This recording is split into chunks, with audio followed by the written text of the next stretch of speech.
A hi friends, welcome back to movie bites. Friends, ఈ మూవీలో ఆడవాళ్ళు తరచుగా ఫేస్ చేసే ప్రాబ్లమ్స్ గురించి ఉంటుంది. అలాగే ఈ మూవీ 5 పార్ట్స్ గా అంటే 5 డిఫరెంట్ స్టోరీస్ ఉంటాయి. సో కన్ఫ్యూజ్ అవ్వకుండా వినండి. ఇప్పుడు స్టోరీ 1 ని చూపిస్తారు. ఓపెన్ చేస్తే ఒక ఇంటి గోడ మీద చీమలు కనిపిస్తాయి. తర్వాత ఇంట్లో నైనా అనే అమ్మాయిని చూపిస్తారు. ఆమె ఒక జాబ్ ఇంటర్వ్యూకి రెడీ అవుతూ ఉంటుంది. ఆమె పిల్లలకి స్టోషన్ కూడా చెబుతూ ఉంటుంది. నైనా ఇంటర్వ్యూకి వెళ్ళడానికి తన శారీని ఐరన్ చేసుకుంటూ ఉంటుంది. అదే టైంకి ఆమెకి కాల్ వస్తుంది. ఆమె కాల్ మాట్లాడుతూ ఉండగా ఆమె ఐరన్ చేయడానికి పెట్టిన శారీలో ఒక చీమ వెళ్ళిపోతుంది. అది చూసుకోకుండా నైనా శారీని కట్టుకుని ఇంటర్వ్యూకి వెళ్ళడానికి రెడీ అవుతుంది. అప్పుడే దారిలో ఒక స్వీపర్ ఆమెను ఆపి ఇంత హడావిడిగా ఎక్కడికి వెళ్తున్నావు అని అడుగుతుంది. దానికి నైనా ఇంటర్వ్యూకి వెళ్తున్నానని చెబుతుంది. అప్పుడు ఆ స్వీపర్, త్వరగా పెళ్లి చేసుకో అమ్మా, మీ అమ్మ కూడా ఇదే కోరుకునేది, కానీ ఇప్పుడు ఆమె లేదు, ఈ రోజుల్లో ఒంటరి ఆడడానికి రక్షణ లేదని చెబుతుంది. దానికి నైనా సరే అని చెప్పి వెళ్ళిపోతుంది. దీన్ని బట్టి నైనా ఒంటరి లైఫ్ ని లీడ్ చేస్తూ ఉంటుందని చెప్పి మనకు అర్థమవుతుంది. నెక్స్ట్ సీన్ లో నైనా బస్ కోసం వెయిట్ చేస్తూ ఉండగా సడన్ గా ఆమెకి ఏదో అన్కంఫర్టబుల్ గా అనిపిస్తుంది. ఆమెకి తన శారీలో ఏదో ఉందని అనిపించి సర్దుకుంటూ ఉంటుంది. అప్పుడు చుట్టూ ఉన్న వాళ్ళు ఆమెను చూస్తూ ఉంటారు. అలా కాసేపటికి బస్ వస్తుంది. నైనా బస్సు ఎక్కుతూ ఉండగా ఆమెకి మళ్ళీ ఏదో ఇబ్బందిగా అనిపిస్తుంది.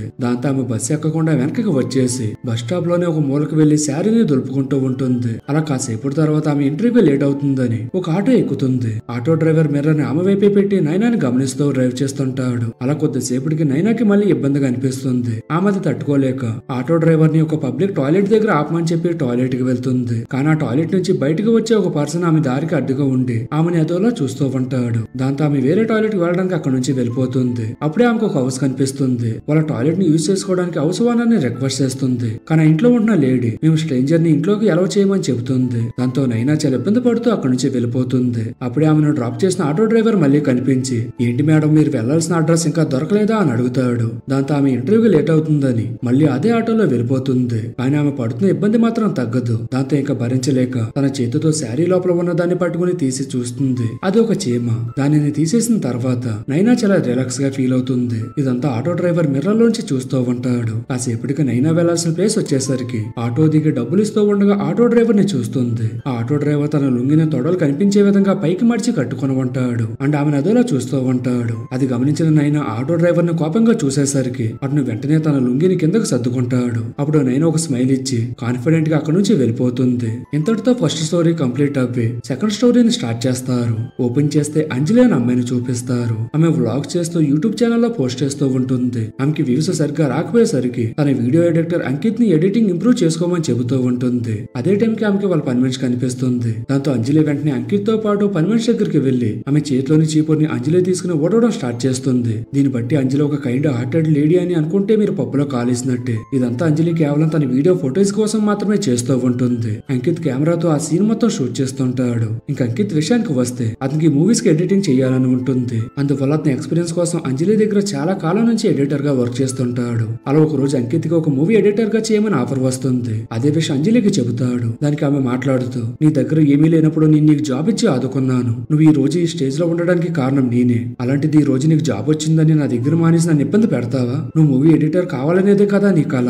నా లేటెస్ట్ మూవీస్ లో ఎడిటర్ గా నిన్నే పెట్టుకుంటానని చెబుతుంది. అది నీకు ఓకే కదా అని అడుగుతుంది. దానికి అంకిత్ చాలా హ్యాపీ ఫీల్ అవుతాడు. అతనికి ఆఫర్ ఇచ్చిన వాళ్ళకి కాల్ చేసి వాళ్ళ ఆఫర్ ని రిజెక్ట్ చేస్తాడు. తర్వాత ఒక రోజు అంజలి నటిస్తున్న మూవీ యాక్టర్ అండ్ ప్రొడ్యూసర్ ఆమె ఇంటికి వస్తారు. వాళ్ళ ఎడిటర్ గా అంకిత్ ని పెట్టుకుందామని చెబుతారు. కానీ అంజలి అందుకు ఒప్పుకోదు. ఆమె మాట్లాడుతూ ఆల్రెడీ అంకిత్ నా యూట్యూబ్ ఛానల్ ఎడిటర్ గా వర్క్ చేస్తున్నాడు. అతను అంత పెద్ద ప్రాజెక్ట్ ని హ్యాండిల్ చేయలేడని చెబుతుంది. ఇదంతా పక్క రూమ్ లో ఉన్న అంకిత్ వింటూ ఉంటాడు. ఆమె మాటలు నమ్మి తనకు వచ్చిన ఆఫర్ కాదన్నందుకు చాలా బాధపడతాడు. నెక్స్ట్ సీన్ లో అంజలి ఒక జ్యువెలరీ షాప్ ఓపెనింగ్ కి చీఫ్ గెస్ట్ గా వెళ్తుంది. కానీ ఆమె వెళ్ళిన తర్వాత అక్కడ జరుగుతున్నది చూసి షాక్ అవుతుంది. ఎందుకంటే ఆ జ్యువెలరీ షాప్ బయట ఆమెను చీఫ్ గెస్ట్ గా మెన్షన్ చేస్తూ ఉన్న ఫొటోస్ అని అక్కడ నుంచి తీసేస్తూ ఉంటారు. అండ్ అలాగే ఆ షాప్ ఓపెనింగ్ ఫంక్షన్ కూడా కంప్లీట్ అయిపోయి ఉంటుంది. ఇదంతా చూసిన అంజలికి అసలు ఏం అర్థం కాదు. అదే విషయం ఆమె షాప్ ఓనర్ ని అడుగుతుంది. అప్పుడు ఆ షాప్ ఓనర్ ఆమెకు మొబైల్ లో ఒక వీడియో చూపిస్తారు. ఆ వీడియో ఆ రోజే పోస్ట్ చేసినట్టు డేట్ ఉంటుంది. ఆ వీడియోలో ఏముందంటే వీడియో రికార్డింగ్ టైంలో యాక్టింగ్ సరిగ్గా చేయనప్పుడు ఆమె తన వర్కర్స్ అండ్ ఎంప్లాయీస్ తో చాలా రూడ్ గా బిహేవ్ చేస్తూ ఉన్న బ్లోఫర్స్ ఉంటాయి. ఇదంతా అంకిత్ కి మూవీ డైరెక్టర్ గా ఛాన్స్ ఇస్తానని చెప్పి మోసం చేసినందుకు అంజలి మీద కోపంతో అతనే ఈ పని చేస్తూ ఉంటాడు. అప్పుడు జ్యువెలరీ షాప్ ఓనర్ మాట్లాడుతూ ఆ వీడియో చూపించి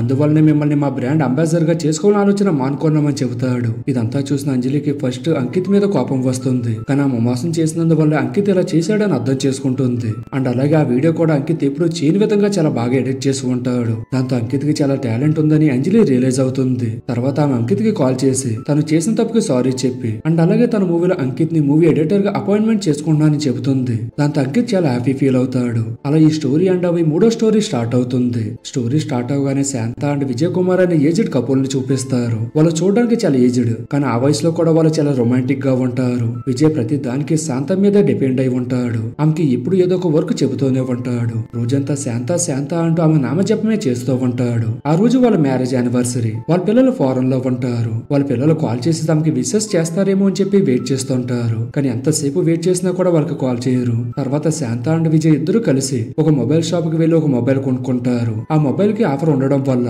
సేల్స్ గర్ల్ ఆమెకి ఎలక్సాని గిఫ్ట్ గా ఇస్తుంది. కానీ విజయ్ కి ఎలక్సాని ఎలా యూస్ చేయాలో తెలిసి ఉండదు. దానికి ఆ సేల్స్ గర్ల్ దాన్ని ఎలా యూస్ చేయాలో నేర్పిస్తుంది. దాంతో విజయ్ కి ఎలక్సాని యూస్ చేయడం చాలా సరదాగా అనిపిస్తుంది. దాన్ని తీసుకుని వెళ్లి వాళ్ళ నైబర్ ఫ్రెండ్ కి చూపిస్తాడు. అలా మెల్లిమెల్లిగా విజయ్ ఎలక్సాకి బాగా ఎడిక్ట్ అయిపోతాడు. ఎలా అయితే తను ఇంతకు ముందు శాంత అని పిలుస్తూ ఉండేవాడు, అలా ఇప్పుడు ఎలక్సాని పిలుస్తూ ఏదో ఒకటి మాట్లాడుతూ దానితోనే కబుర్లు చెబుతూ ఉంటాడు. దాంతో శాంత బాగా హర్ట్ అవుతుంది. నిన్నటిదాకా తన నామజపం చేసిన భర్త ఇప్పుడు ఆమెను అసలు పట్టించుకోవడం లేదని చెప్పి ఫీల్ అవుతుంది. అలా ఒక రోజు విజయ్ రిలేటివ్స్ ఫంక్షన్ కి వెళ్తున్నాడు అని చెప్పి శాంతకు చెబుతాడు. దాంతో శాంత, అయ్యో నాకు అసలు ఈ విషయం గుర్తులేదు, క్షణాల్లో రెడీ అయి వస్తాను ఆగండి అని అంటుంది. దానికి విజయ్, వద్దు నువ్వు రావక్కర్లేదు, నాకు తోడుగా ఇప్పుడు ఎలక్సా ఉంది కదా, మేమిద్దరం వెళ్తామని చెప్పి వెళ్ళిపోతాడు. పాపం శాంత ఒకవైపు పిల్లలు దూరంగా ఉన్నారు, మరోవైపు భర్త ఎలక్సాకి అడిక్ట్ అయిపోయి ఆమెను పట్టించుకోవడం మానేశాడు. దాంతో ఆమె బాగా లోన్లీ ఫీల్ అవుతూ ఉంటుంది. నెక్స్ట్ సీన్ లో విజయ్ ఇంటికి వస్తాడు. అప్పుడు శాంత మీ ట్రిప్ ఎలా ఉందని అడుగుతుంది. దానికి విజయ్, అస్సలు బాగోలేదు, అక్కడ వైఫ్ లేదు అండ్ మొబైల్ కి నెట్వర్క్ సిగ్నల్ కూడా లేదు అండ్ ఎలక్సాలో కూడా ఛార్జింగ్ లేదు, నువ్వు లేక చాలా బోర్ గా ఫీల్ అయ్యాను, త్వరగా ఎలక్సాకి ఛార్జింగ్ పెట్టు, నేను బాగా టైర్డ్ అయ్యాను, కొంచెం సేపు రెస్ట్ తీసుకుంటానని చెప్పి వెళ్ళిపోతాడు. నెక్స్ట్ డే విజయ్ కి ఇంట్లో ఎక్కడ వెతికినా ఎలక్సా కనిపించకపోవడంతో శాంతాని అడుగుతాడు. దానికి శాంత, అసలు మీ బ్యాగ్ లో నాకు ఎలక్సా కనిపించలేదని చెబుతుంది. దాంతో విజయ్ కూడా తన బ్యాగ్ ని చెక్ చేసుకుంటాడు, కానీ అందులో ఎలక్సా ఉండదు. అదే టైం కి చెత్త తీసుకుని వెళ్లే లేడీ వచ్చి శాంత వాళ్ళ ఇంట్లో నుంచి ఒక కవర్ తీసుకుని వెళ్తూ ఉండడం విజయ్ చూస్తాడు. యాక్చువల్ గా విజయ్ తనని పట్టించుకోవడం లేదనే కోపంతో శాంతాని ఎలక్సాని పగలకొట్టి మొక్కలు చేసి చెత్తబుట్లో పడేసి ఉంటుంది. చెత్త కవర్ ని చూసిన శాంత టెన్షన్ పడుతూ ఉండడం చూసిన విజయ్ కి విషయం మొత్తం అర్థమవ్వి శాంత తనని ఎంత మిస్ అవుతుందో తెలుసుకొని ఆమెను చూసి ఒక స్మైల్ ఇచ్చి హగ్ చేసుకుంటాడు. టెక్నాలజీని యూజ్ చేసుకోవాలి, కానీ రిలేషన్షిప్ ని మర్చిపోయి సోషల్ మీడియాతో ఎక్కువ టైం స్పెండ్ చేస్తూ ఉండడం మంచిది కాదనే మెసేజ్ తో ఈ స్టోరీని ఎండ్ చేసి 4వ స్టోరీని స్టార్ట్ చేస్తారు. స్టోరీ స్టార్ట్ అవగానే అభి అనే అమ్మాయిని చూపిస్తారు. అభి తన కాలేజీ డేస్ లో ఉన్నప్పుడు మహేంద్ర అనే అబ్బాయి ఆమెకి ప్రపోజ్ చేస్తాడు. మొదట్లో అభి ఒప్పుకోలేదు, కానీ ఆ తర్వాత ఆమె కూడా మహేంద్రాన్ని లవ్ చేస్తుంది. వాళ్ళ ఫ్యామిలీ మెంబర్స్ కూడా వాళ్ళ లవ్ ని యాక్సెప్ట్ చేసి మ్యారేజ్ కు ఓకే చెబుతారు. కానీ మహేంద్ర స్టడీస్ కోసమని 3 years వరకు యుఎస్ కి వెళ్తాడు. అంతేకాకుండా జాబ్ తెచ్చుకున్నాక మ్యారేజ్ చేసుకుని యుఎస్ లోనే సెటిల్ అవ్వాలనేది మహేంద్ర ప్లాన్. కానీ అభికి మాత్రం వాళ్ళ పేరెంట్స్ ని వదిలి వెళ్లడం ఇష్టం ఉండదు. కానీ మహేంద్ర కోసం కాంప్రమైజ్ అవుతుంది. అలా 3 years కంప్లీట్ అవుతుంది. మహేంద్ర కూడా జాబ్ లో జాయిన్ అవి ఇండియాకి తిరిగి వస్తాడు. వాళ్ళ పేరెంట్స్ కూడా వాళ్ళ మ్యారేజ్ డేట్ ని ఫిక్స్ చేస్తారు. అలా ఒకసారి అభి అండ్ మహేంద్ర కేఫ్ లో మీట్ అవుతారు. ఇక్కడ మహేంద్ర విషయానికి వస్తే అతను చాలా డామినేటింగ్ గా ఉంటాడు. ఎప్పుడు అతను చెప్పిందే జరగాలని యాటిట్యూడ్ తో మాట్లాడుతూ ఉంటాడు. అలా వాళ్ళిద్దరు కబుర్లు చెప్పుకుంటూ ఉండగా అభి మాట్లాడుతూ తనకి మ్యారేజ్ కు ముందే వాళ్ళిద్దరు ఫిజికల్ గా కలవాలనే కోరిక ఉందని అడుగుతుంది. దానికి మహేంద్ర, ఎలాగో మనం ప్రీ వెడ్డింగ్ షూట్ కి వెళ్తాం కదా, అక్కడే ట్రై చేద్దామని చెబుతాడు. అలా వాళ్ళిద్దరు ప్లాన్ ప్రకారమే ప్రీ వెడ్డింగ్ షూట్ అయిపోయాక ఒక రిసార్ట్ లో రూమ్ తీసుకుని ఇంటిమేట్ అవుతారు. తర్వాత సీన్ లో ఇంటికి తిరిగి వచ్చినప్పటి నుంచి అభి చాలా మూడీగా ఉంటుంది. అదే విషయం వాళ్ళ పేరెంట్స్ అడుగుతారు. దానికి ఆమె, నాకు మహేంద్రాని పెళ్లి చేసుకోవడం ఇష్టం లేదని చెబుతుంది. దాంతో వాళ్ళమ్మ షాక్ అభి, కొద్ది రోజుల్లో పెళ్లి పెట్టుకుని ఇప్పుడు ఇలా మాట్లాడుతున్నావేంటని అడుగుతుంది. దానికి అభి, ప్రీ వెడ్డింగ్ షూట్ తర్వాత వాళ్ళిద్దరు ఇంటిమేట్ అయ్యారని, కానీ ఆ విషయంలో మహేంద్ర ఆమెని సాటిస్ఫై చేయలేదని చెబుతుంది. అభి వాళ్ళ నాన్న ఆమెను అర్థం చేసుకొని నీ ఇష్టం అని చెబుతాడు.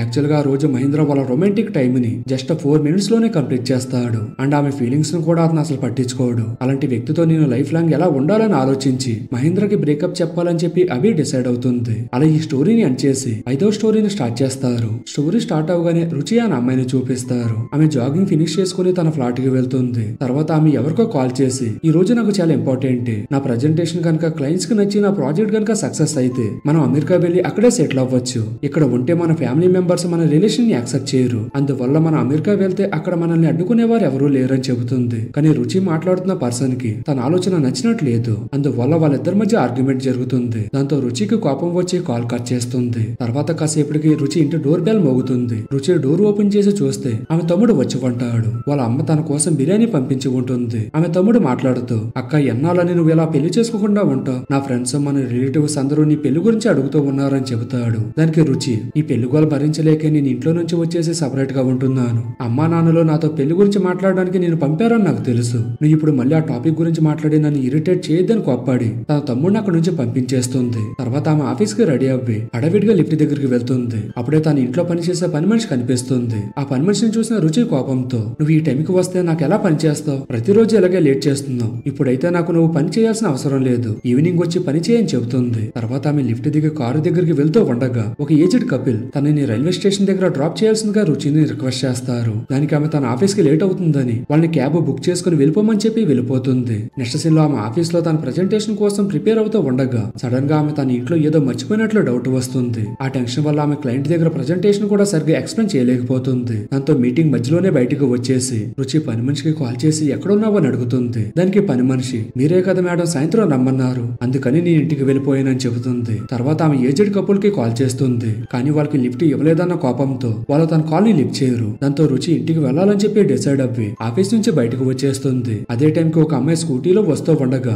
రుచి సడన్ గా వచ్చేసరికి ఆ అమ్మాయి రుచికి డాష్ ఇస్తుంది. ఈ అమ్మాయి ఎవరో కాదు, సెకండ్ స్టోరీలో చూసిన అభినే. ఆమె తన బాయ్ ఫ్రెండ్ గురించి ఆలోచిస్తూ డ్రైవ్ చేస్తూ ఉండడం వల్ల పొరపాటున రుచిని గుద్దేస్తుంది. కానీ రుచి అదేమీ పట్టించుకోకుండా హడవిడిగా తన కారులో వెళ్ళిపోతుంది. అలా కొద్ది దూరం వెళ్ళాక రుచి కారు ట్రబుల్ ఇచ్చి ఆగిపోతుంది. దాంతో రుచి చేసేదేమీ లేక ఒక ఆటోని ఆపి ఎక్కుతుంది. ఈ ఆటో డ్రైవర్ ఎవరో కాదు, ఫస్ట్ స్టోరీలో నైనా ట్రావెల్ చేసిన ఆటో డ్రైవరే. అతను ఇప్పటికీ తన బుద్ధిని మార్చుకోకుండా రుచిని అదోలా చూస్తూ ఉంటాడు. అది గమనించిన రుచికి కోపం వచ్చి ఆడవాళ్ళని ఎప్పుడూ చూడలేదా అని చెప్పి అడుగుతుంది. దానికి ఆటో డ్రైవర్ దెబ్బకి సెట్ అయిపోయి బుద్ధిగా ఆటో డ్రైవ్ చేస్తూ ఉంటాడు. అతను ఆటోకి డీజిల్ పట్టించడానికి పెట్రోల్ పంప్ దగ్గర ఆటో ఆపుతాడు. కానీ అక్కడ క్యూ ఎక్కువగా ఉండడంతో రుచి ఆటో దిగేసి పరిగెత్తుకుంటూ వెళ్ళిపోతుంది. అక్కడ దారిలో ఆమె ఒక కేఫ్ లోకి వెళ్తుంది. ఆ కేఫ్ లో 3వ స్టోరీలో ఉన్న శాంతాన్ని విజయ్ ఉంటారు. రుచి ఆ కేఫ్ ఓనర్ ని బైక్ కీస్ ఇవ్వమని చెప్పి అడుగుతుంది. కానీ ఆ కేఫ్ ఓనర్ బైక్ పంచర్ అయిందని చెబుతాడు. దాంతో రుచి టెన్షన్ గా తన అపార్ట్మెంట్ వైపు పరిగెట్టుకుంటూ వెళ్ళిపోతుంది. నెక్స్ట్ సీన్ లో నైనా అండ్ రుచి ట్రావెల్ చేసిన ఆటోలో మళ్ళీ ఇంకొక అమ్మాయి ఎక్కుతుంది.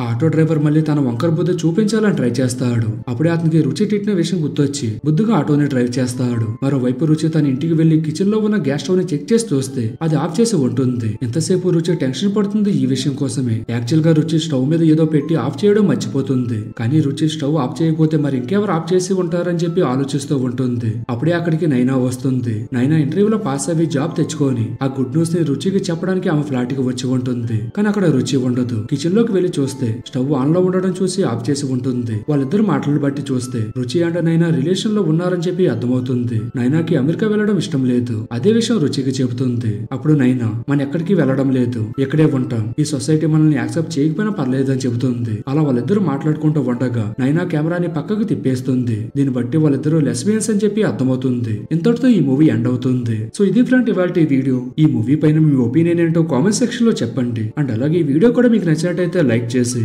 మీ ఫ్రెండ్స్ అండ్ ఫ్యామిలీ మెంబర్స్ కూడా ఈ వీడియోని షేర్ చేయండి. అండ్ మన ఛానల్ ని సబ్స్క్రైబ్ చేసుకోవడం అయితే మర్చిపోకండి ఫ్రెండ్స్. మరొక వీడియోతో మళ్ళీ కలుద్దాం. Thank you. జై హింద్.